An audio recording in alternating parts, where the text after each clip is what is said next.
Computer ആപ്ലിക്കേഷൻ്റെ പുതിയൊരു സെക്ഷനിലേക്ക് വീണ്ടും എല്ലാവരെയും സ്വാഗതം ചെയ്യുന്നു. നമ്മൾ കഴിഞ്ഞ ക്ലാസ്സിൽ കോമൺ ടാഗ്സ് ഇൻ HTML ആണ് പഠിച്ചത്. ഇതിൻ്റെ അകത്ത് നമ്മൾ ഹെഡിങ് ടാഗ്സ് പഠിച്ചു, പാരഗ്രാഫ് ടാഗ്സ് എന്താണെന്ന് പറഞ്ഞു. ഇന്നത്തെ ക്ലാസ്സിൽ നമ്മൾ ബ്രേക്ക് ടാഗ് ആണ് യൂസ് ചെയ്യുന്നത്. നമ്മൾ ബ്രേക്ക് ടാഗ് എന്താണെന്നാണ് നമ്മൾ പഠിക്കുന്നത്. ഈ ബ്രേക്ക് ടാഗ് എന്നുള്ളത് ഒരു empty ടാഗ് ആണെന്ന് ആദ്യം പറയുകയാണ്. നമുക്കറിയാം empty ടാഗ് എന്താണെന്നറിയാം. empty ടാഗ് എന്ന് പറഞ്ഞു കഴിഞ്ഞാൽ which contains an opening tag but not have a closing tag. അതായത് ഓപ്പൺ ചെയ്താൽ മതി, അത് ക്ലോസ് ചെയ്യണ്ട. നമുക്ക് ഒരു എക്സാമ്പിൾ ചെയ്ത് നോക്കാം. എവിടെയാണ് ബ്രേക്ക് ടാഗ് യൂസ് ചെയ്യേണ്ട ആവശ്യം വരുന്നത് നമുക്ക് നോക്കാം. നമ്മൾ ഒരു കോഡ് എഴുതുന്നു, HTML തൊട്ട് എഴുതണമെങ്കിലും വർക്ക് ചെയ്യാൻ നമ്മളിപ്പം ഇവിടെ തൊട്ട് ബോഡി ടാഗ് തൊട്ട് എഴുതുകയാണ്. ഞാൻ അവിടെ ഒരു കളർ കൊടുത്തു, ടെക്സ്റ്റിന് ഒരു കളർ കൊടുക്കുകയാണ്. ഇനി എനിക്ക് എഴുതേണ്ടത് നമ്മുടെ സ്കൂളിന്റെ പേരാണ്. അടുത്ത ലൈനിൽ ഇങ്ങനെ കിട്ടണം. എനിക്ക് ഓരോ ലൈനിൽ സ്കൂളിന്റെ പേര്, എൻ്റെ അഡ്രസ്സ് കിട്ടണം. നമുക്ക് ബോഡി ടാഗ് കണ്ടെയ്നർ ടാഗ് ആയതുകൊണ്ട് ബോഡി ടാഗ് ക്ലോസ് ചെയ്യുക. സ്റ്റെപ്പ് അറിയാം, ഇത് സേവ് ചെയ്യണം. നമ്മൾ സേവസ് കൊടുത്തു. ഇതിൻ്റെ അകത്ത് ഒരു പേരിൽ സേവ് ചെയ്യുകയാണ്. .html അല്ലെങ്കിൽ .html എന്ന് പറയുന്ന എക്സ്റ്റൻഷൻ വേണം സേവ് ചെയ്യാൻ. അത് കഴിയുമ്പോഴത്തേക്ക് നമുക്ക് ഇവിടുന്ന് തന്നെ എക്സിക്യൂട്ട് ചെയ്യാം, അല്ലെങ്കിൽ ഡെസ്ക്ടോപ്പിൽ പോയിട്ട് അവിടുന്ന് ബ്രൗസറിൽ ഓപ്പൺ ചെയ്യാം. അപ്പോൾ ഞാനിവിടെ എക്സിക്യൂട്ട് ചെയ്തു. എക്സിക്യൂട്ട് ചെയ്തപ്പോഴത്തേക്ക് ഞാൻ കൊടുത്തതിൻ്റെ ഔട്ട്പുട്ട് ഇവിടെ വന്നു. പക്ഷെ ഞാൻ ഈ ടെക്സ്റ്റ് എഡിറ്ററിൽ എഴുതിയത് സ്കൂളിൻ്റെ പേര് ഒരു ലൈനിൽ, എൻ്റെ അഡ്രസ്സുകൾ 2 ലൈനുകളിൽ സെപ്പറേറ്റ് ആയിട്ട് എഴുതിയ. പക്ഷെ നമ്മൾ ഔട്ട്പുട്ട് നോക്കുക, ഔട്ട്പുട്ട് വന്നിരിക്കുന്നത് ഒറ്റ ലൈനിലാണ് വന്നിരിക്കുന്നത്. അപ്പം നമുക്ക് അടുത്ത ലൈനിലേക്ക് പോകണമെങ്കിലും അവിടെയും നമ്മൾ കോഡ് എഴുതേണ്ടതായിട്ടുണ്ട്. അപ്പോൾ അതിനുവേണ്ടി നമ്മൾ യൂസ് ചെയ്യുന്ന ടാഗാണ് ബ്രേക്ക് ടാഗ്. ഒരു അടുത്ത ലൈനിലേക്ക് ബ്രേക്ക് ചെയ്യാൻ വേണ്ടിയിട്ട് നമ്മൾ യൂസ് ചെയ്യുന്ന ടാഗ് ബ്രേക്ക് ടാഗ് ആണ്. നമ്മൾ ക്ലാസ് തുടങ്ങിയപ്പോൾ പറഞ്ഞു ബ്രേക്ക് ടാഗ് empty ടാഗ് ആണ്, ഓപ്പൺ ചെയ്ത് വെച്ച് കൊടുത്താൽ മതി, ഇത് ക്ലോസ് ചെയ്യേണ്ട. പത്തനംതിട്ട കഴിഞ്ഞ് ബ്രേക്ക് ടാഗിന്റെ ആവശ്യമില്ല, കാരണം പത്തനംതിട്ട കഴിഞ്ഞിട്ട് പിന്നെ ഒരു ലൈൻ നമ്മൾ എഴുതുന്നില്ല. അതുകൊണ്ട് സേവ് ചെയ്യുക. ഇത് എക്സിക്യൂട്ട് ചെയ്യുമ്പോഴത്തേന് അതിന്റെ വ്യത്യാസം മനസ്സിലായി. നോക്കുക, TMSHS കഴിഞ്ഞ് അടുത്ത ലൈനിൽ പോകാൻ ബ്രേക്ക് ടാഗ് യൂസ് ചെയ്തു, മല്ലപ്പള്ളി കഴിഞ്ഞ് അടുത്ത ലൈനിൽ പോകാൻ ബ്രേക്ക് ടാഗ് യൂസ് ചെയ്തു. അപ്പോൾ ബ്രേക്ക് ടാഗ് എന്താണെന്ന് മനസ്സിലായി. സോ ബ്രേക്ക് ടാഗ് എന്ന് പറയുന്നത് നമുക്ക് ഒരു നമുക്കൊരു ലൈനെ ബ്രേക്ക് ചെയ്യാനാണ്. ഒരു empty ടാഗ് ആണ്. എന്നിട്ട് അടുത്ത ലൈനിൽ സ്റ്റാർട്ട് ചെയ്യും. So break tag is used for break the current line. It is an empty tag. Tag എന്താന്ന് പറഞ്ഞു, ഇറ്റ് ഹാസ് നോ എൻഡിങ്. അതായത് നമുക്കറിയാം ഓപ്പൺ ചെയ്താൽ മതി, അതിന് ക്ലോസ് ചെയ്യേണ്ട ആവശ്യമില്ല. ഓക്കെ, ഇനി നമ്മൾ ഈ പി ടാഗ് എന്ന് പറഞ്ഞ പാരഗ്രാഫ് ടാഗ് നമ്മൾ പഠിച്ചു. അതിന്റെ മെയിൻ ആട്രിബ്യൂട്ട് അലൈൻ ആണ്. അതിന്റെ അലൈൻ്റെ വാല്യൂസ് ഓർക്കുന്നുണ്ടോ? Left, right, centre, justify. BR tag, P ടാഗും ബ്രേക്ക് ടാഗും തമ്മിലുള്ള ഒരു ഡിഫറൻസ് ഒരു ടേബിൾ പോലെ തന്നിട്ടുണ്ട്. ഇത് നിങ്ങൾ എഴുതി ഫില്ല് ചെയ്തിട്ട് തന്നെ അയക്കാൻ നോക്കുക. പി ടാഗ് കണ്ടെയ്നർ ടാഗ് ആണ്. BR ടാഗിന്റെ ഇവിടെ നമുക്കറിയാം empty ടാഗ് ആണ്. പി ടാഗിന്റെ അവിടെ നമ്മൾ ഒരു പാരഗ്രാഫ് കഴിഞ്ഞ് അടുത്ത പാരഗ്രാഫിലേക്ക് പോകാൻ അതിന്റെ ഇടയ്ക്ക് HTML ഓട്ടോമാറ്റിക്കലി ഒരു ലൈൻ ബ്രേക്ക് ചെയ്യും. ഇവിടെ ആണെങ്കിൽ ബ്രേക്ക് ടാഗ് യൂസ് ചെയ്യണം നമ്മൾ പറഞ്ഞു. ഇനി അടുത്തത് HR ടാഗ്. HR എന്ന് സൂചിപ്പിക്കുന്നത് ഹൊറിസോണ്ടൽ റൂൾ എന്നാണ്. റൂൾ എന്ന് പറഞ്ഞാൽ ലൈൻ എന്നാണ്. നമുക്കറിയാം നമ്മൾ വരയിട്ട ബുക്കിന് റൂൾഡ് എന്നും വരയിടാത്ത അൺറൂൾഡ് എന്ന് പറയാം. ഇപ്പൊ റൂൾ എന്ന് പറഞ്ഞാൽ വരയാണ്. ഹൊറിസോണ്ടൽ എന്ന് പറഞ്ഞാൽ ഈ പൊസിഷനാണ്, ഇങ്ങനെ. നമുക്ക് ഇപ്പൊ ഇത് കാണിച്ചു കഴിഞ്ഞാൽ ഇങ്ങനെയുള്ളതാണ് ഹൊറിസോണ്ടൽ, ഇങ്ങോട്ട് താഴോട്ടുള്ളത് വെർട്ടിക്കലാണ്. അപ്പം HR എന്ന് പറഞ്ഞാൽ തന്നെ നമുക്കറിയാം ഒരു ഹൊറിസോണ്ടലായിട്ട് ഇങ്ങനെ ഒരു ലൈൻ വരയ്ക്കാനാണ് HR ടാഗ്. HR ടാഗിന്റെ ഒരു പ്രത്യേകത, HR ടാഗ് empty ടാഗ് ആണ്. So HR means horizontal line അല്ലെങ്കിൽ ഹൊറിസോണ്ടൽ റൂൾ എന്നാണ്. Is an empty tag. നമുക്ക് എന്താണ് HR ടാഗ് നമുക്ക് ജസ്റ്റ് ഒന്ന് നോക്കാം. ഈ നമുക്കിവിടെ മൈ സ്കൂൾ എന്ന് എഴുതി, മൈ സ്കൂൾ എന്ന് എഴുതി, അതിന് ഒരു ലൈൻ വേണം. നമ്മളിവിടെ യൂസ് ചെയ്യുന്ന ടാഗ് HR ടാഗ്. HR എന്ന് പറഞ്ഞു കഴിഞ്ഞാൽ നമുക്കറിയാം HR എന്ന് പറഞ്ഞാൽ ഹൊറിസോണ്ടൽ റൂൾ എന്നാണ്.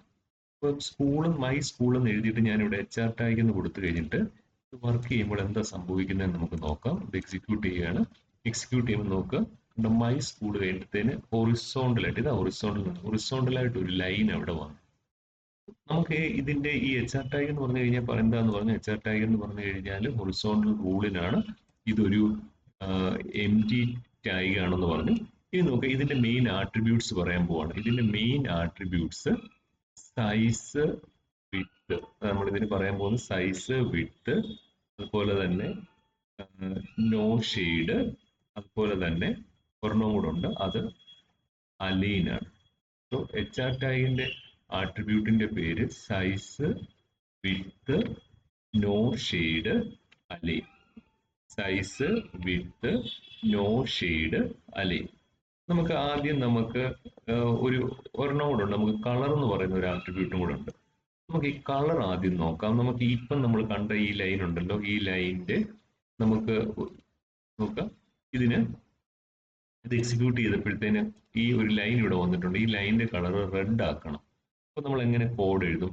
HR-ന്റെ ആട്രിബ്യൂട്ട് ആണ്, ആട്രിബ്യൂട്ടിന്റെ പേര് കളർ എന്നാണ്. സോ കളർ ഈക്വൽസ് എങ്ങനെ കൊടുക്കും? റെഡ് എന്ന് കൊടുക്കും. ഓക്കെ, ഇതിനി സേവ് ചെയ്യുക. അത് കഴിഞ്ഞിട്ട് ഇത് എക്സിക്യൂട്ട് ചെയ്യുമ്പോഴത്തേന് നോക്കുക, അതിന്റെ കളർ HR എന്ന് പറയുന്ന ടാഗിന്റെ കളർ അല്ലെങ്കിൽ HR എന്ന് പറയുന്ന ലൈനിന്റെ കളർ റെഡ് ആയി. ഓക്കെ, ഇതിന്റെ കളർ യെല്ലോ ആക്കണമെങ്കിൽ നമ്മൾ എങ്ങനെ കോഡ് കൊടുക്കും? HR colour equals yellow. So HR-ന്റെ ആദ്യത്തെ ആട്രിബ്യൂട്ട് നമ്മൾ പഠിച്ചു, അത് കളറാണ്. കളർ എന്ന് പറയുന്നത് നമുക്ക് എന്തിനാന്ന് മനസ്സിലായി. ആ ഹൊറിസോണ്ടൽ റൂൾ, ആ ലൈന് ഒരു കളർ കൊടുക്കാൻ വേണ്ടിയാണ്. ഇപ്പൊ അവിടെ യെല്ലോ എന്ന് പറയുന്ന കളർ വന്നു. ഓക്കെ, ഇനി വേറെ ആട്രിബ്യൂട്ട്സ് നമ്മൾ പഠിക്കാൻ പോവാണ്. സൈസ്. സൈസ് എന്ന് പറഞ്ഞു കഴിഞ്ഞാൽ ഒരു ലൈനിന്റെ തിക്നെസ്, കനമാണ് സൂചിപ്പിക്കുന്നത്. അതിന്റെ വാല്യൂ കൊടുക്കുന്നത് പിക്സലിലാണ്. പിക്സൽ എന്ന് പറഞ്ഞാൽ അതിന്റെ അളവാണ്. മനസ്സിലായത്? നമുക്ക് ഇവിടെ നോക്കാം. നമ്മൾ ഈ കണ്ട ഈ ലൈനിന്റെ കനം നമുക്ക് കുറച്ചും കൂടെ കൂട്ടി കൊടുക്കണം. അപ്പൊ നമ്മൾ എന്ത് എഴുതും? നമ്മൾ ഇതിന്റെ കോഡിന്റെ അകത്ത് HR-ന്റെ ആട്രിബ്യൂട്ടാണ് പഠിക്കുന്നത്. അപ്പൊ നമ്മൾ HR സൈസ് ഈക്വൽസ് ഒരു വാല്യൂ കൊടുക്കുക. ഞാനിപ്പം 12 എന്ന് കൊടുത്തു.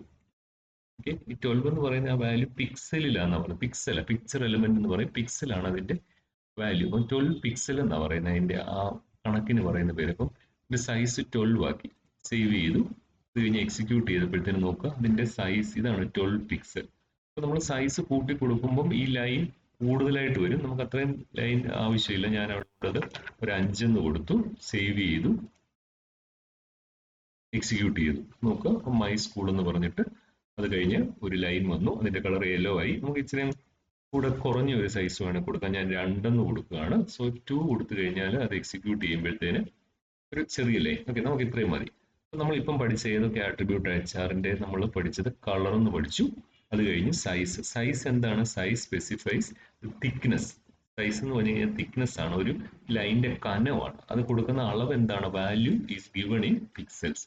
ഓക്കെ, അടുത്ത വിഡ്ത്ത് എന്ന് പറഞ്ഞാൽ ലെങ്ത് ഓഫ് ദ ലൈൻ. അതിന്റെ ലൈൻ എത്ര വേണം എന്നുള്ളതാണ്. ഇതിന്റെ ലൈന് നമുക്ക് വിഡ്ത്ത് എന്ന് പറയുന്നത് നമുക്ക് പെർസെൻറ്റേജിൽ കൊടുക്കാം, പിക്സലിലും കൊടുക്കാം. നമുക്ക് ഇവിടെ എക്സാമ്പിൾ നോക്കാം. നമ്മുടെ ഈ ലൈൻ കണ്ടോ? ഈ ലൈന് ഇവിടം തൊട്ട് ഇവിടം വരെ എന്ന് പറഞ്ഞാൽ 100%, 100%. നമുക്കിത് പകുതി മതി, ഇവിടം വരെ മതി. അപ്പോൾ ഇത് നമ്മൾ എങ്ങനെയാണ് കൊടുക്കുന്നത്? ഈ ലൈൻ പകുതി മതിയെങ്കിൽ നമുക്ക് അതിന് കൊടുക്കേണ്ട വിഡ്ത്ത് എന്നുള്ളതാണ്. അപ്പം വിഡ്ത്ത് നമുക്ക് പറഞ്ഞു, നമുക്ക് പിക്സലിലും കൊടുക്കാം, പെർസെൻറ്റേജിലും കൊടുക്കാം. നമുക്ക് പെർസെൻറ്റേജ് കൊടുക്കുന്നതായിരിക്കും കുറച്ചും കൂടെ നല്ലത്. ഞാനിപ്പോൾ 50% എന്ന് കൊടുത്തു. 50% എന്ന് കൊടുത്തു. നമുക്ക് എങ്ങനെ കോഡ് എഴുതിയെന്ന് കണ്ടല്ലോ. HR-ന്റെ വിഡ്ത്ത് 50%.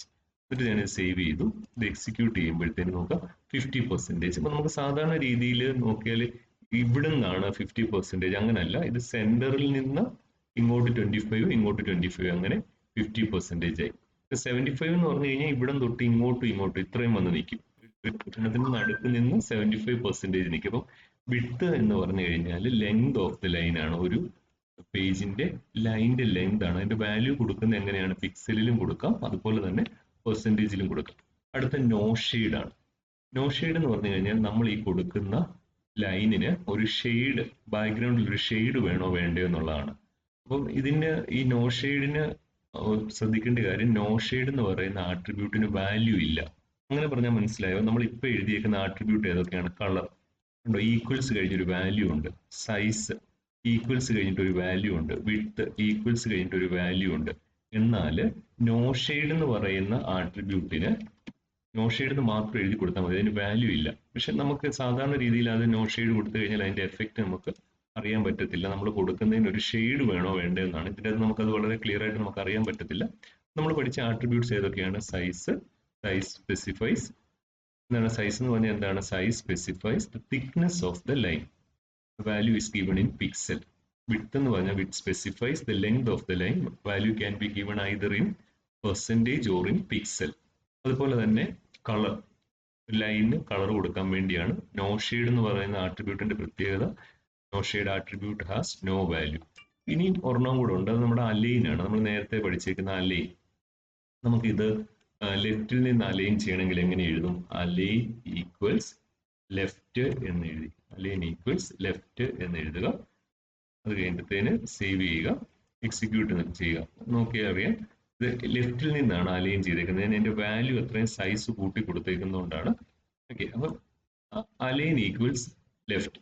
അലൈൻ്റെ വേറൊരു വാല്യൂസ് ഒക്കെ ഉണ്ട്. ആ വാല്യൂസ് നമുക്കറിയാം. ലെഫ്റ്റ്, പിന്നെ സെന്റർ, അതുപോലെ തന്നെ റൈറ്റ് ആണ്. ഓക്കെ, ഇതാണ് അലൈൻ്റെ വാല്യൂസ്. ഇത് സെൻട്രൽ നിന്നായിരിക്കും അലൈൻ ചെയ്യുന്നത്. നമുക്ക് അതിൻ്റെ അകത്ത് വ്യത്യാസം നമുക്ക് അറിയത്തില്ല. അപ്പോൾ നമ്മളിപ്പം പഠിച്ചത് ഈ HR ടാഗ് ആണ്. HR ടാഗിന് 4 ആട്രിബ്യൂട്ട്സ് ഉണ്ട്. ഒന്ന് കളറാണ്, പിന്നെ സൈസ് ഉണ്ട്, വിഡ്ത്ത് ഉണ്ട്, നോ ഷെയ്ഡ് ഉണ്ട്. ഈ 4 എണ്ണം കൂടാതെ ഒരെണ്ണം കൂടെ ഉള്ളത് അലൈൻ ആണ്. അലൈൻ്റെ വാല്യൂസ് ലെഫ്റ്റ്, സെന്റർ, അല്ലെന്നുണ്ടെങ്കിൽ റൈറ്റ് എന്നുള്ളതാണ്. ഓക്കെ, ഇതാണ് HR ടാഗ്. ഓക്കെ, അടുത്ത ടാഗ് സെന്റർ ടാഗ് ആണ്. സെന്റർ ടാഗ് എന്ന് പറഞ്ഞു കഴിഞ്ഞാൽ നമുക്കറിയാം സെന്ററിൽ എന്ന് പറഞ്ഞു കഴിഞ്ഞാൽ മധ്യത്തിൽ ഉള്ളതാണ്. നമ്മൾ കൊടുക്കുന്ന ഒരു ഇമേജോ ടെക്സ്റ്റോ ടേബിളോ എന്ത് വേണം, സെന്റർ ടാഗിനുള്ളിൽ എന്ത് എഴുതിയാലും അത് സെന്ററിൽ വരും, ആ പേജിന്റെ സെന്ററിൽ വരും. ഇതൊരു കണ്ടെയ്നർ ടാഗ് ആണ്. അതിന്റെ അർത്ഥം എന്താണ്? ഓപ്പൺ ചെയ്ത് കഴിഞ്ഞാൽ ക്ലോസ് ചെയ്യണം. നമുക്ക് ഈ എക്സാമ്പിൾ തന്നെ നോക്കാം. നമ്മുടെ ഇതിന് വർക്ക് ചെയ്തപ്പോൾ ഇതിന്റെ അലൈൻ വാല്യൂ അങ്ങ് മാറ്റുകയാണ്.